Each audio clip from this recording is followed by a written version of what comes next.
এত সুন্দর একটা মাটির চুলা কিভাবে তৈরি করবেন। আসলে রান্নার চুলাটা যদি দেখতে সুন্দর হয় তাহলে রান্না করতে তো ভালো লাগবেই। প্রথমে আপনি আপনার পছন্দ মতো এই নকশাটা করে যদি নেন, তারপর আপনি চাইলে সিমেন্ট এবং মাটি মিশ্রণ করেও দিতে পারেন, অথবা শুধু মাটি দিয়েও দিতে পারেন। তারপর এইভাবে খেড়া করে ইটগুলো বসায় দেন, দেখেন চুলাটা কত সুন্দর লাগে।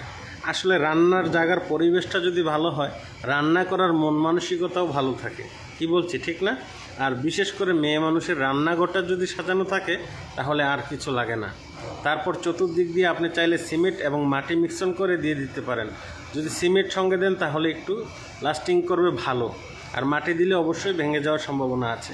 তো এইভাবে মাটিটা ভালোভাবে মিক্স করে তারপর আপনাকে দিতে হবে। অবশ্যই পানি দিয়ে মাটিটাকে ভালোভাবে গুললে তারপরে এইভাবে দিতে হবে। দেখেন চতুর্দিক দিয়ে মাটি দিয়ে দেওয়া হলো।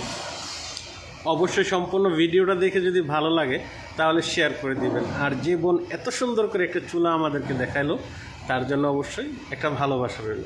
তো দেখেন আসলে চুলাটা সুন্দর হয়েছে, যার জন্য আমি আমার পেজে এই ভিডিওটা ছেড়েছি। তো অবশ্যই আপনাদের ভালো লেগেছে কিনা কমেন্টে জানাবেন। দেখেন চতুর্দিক দিয়ে যখন নকশাটাকে করে নেওয়ার পর ইট দিয়ে তারপর চতুর্দিকে আবার মাটি দিয়ে ইটগুলাকে ঢেকে দেওয়া হচ্ছে। তো দেখেন এটাকে কিন্তু অনেক ভিন্ন রকম একটা ডিজাইন করা হয়েছে চুলাটাকে। তো আপনি চাইলে আপনি আপনার পছন্দ মতো ডিজাইন করে কিন্তু কাজটা করতে পারেন, ঠিক না?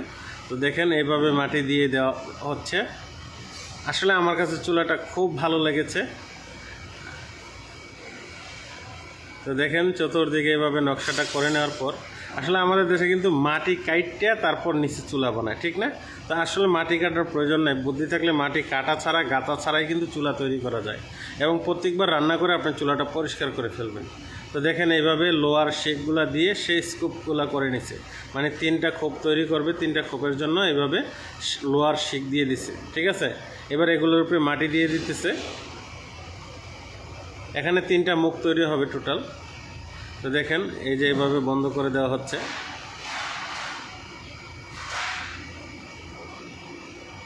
তো অবশ্যই চুলাটা তৈরি করতে একটু সময় লাগবে, আপনি কিন্তু চাইলে এই শর্টকাটে করতে পারবেন না। ভালোভাবে একটু ধৈর্য ধরে যদি চুলাটা তৈরি করেন তাহলে অবশ্যই অনেক সুন্দর হবে। তো দেখেন মাটিগুলো দেওয়ার পর একটু শক্ত হয়ে গেলে কিন্তু আবার এটাকে আপনি কেটে তারপর সমান করে তারপর লেপে নিতে হবে, ঠিক আছে? তো দেখা যাক। এবার 3টা মুখ করে নিল। দেখেন এবার কিছু শুকানোর পর সে আবার এগুলাকে কাইটে সুন্দর করে নিছে কাঁচি দিয়ে। তারপরে এই যে দেখেন লেপে দিতেছে। চুলাটা কিন্তু মোটামুটি প্রায় হয়ে গেছে বলে চলে। এখন শুধু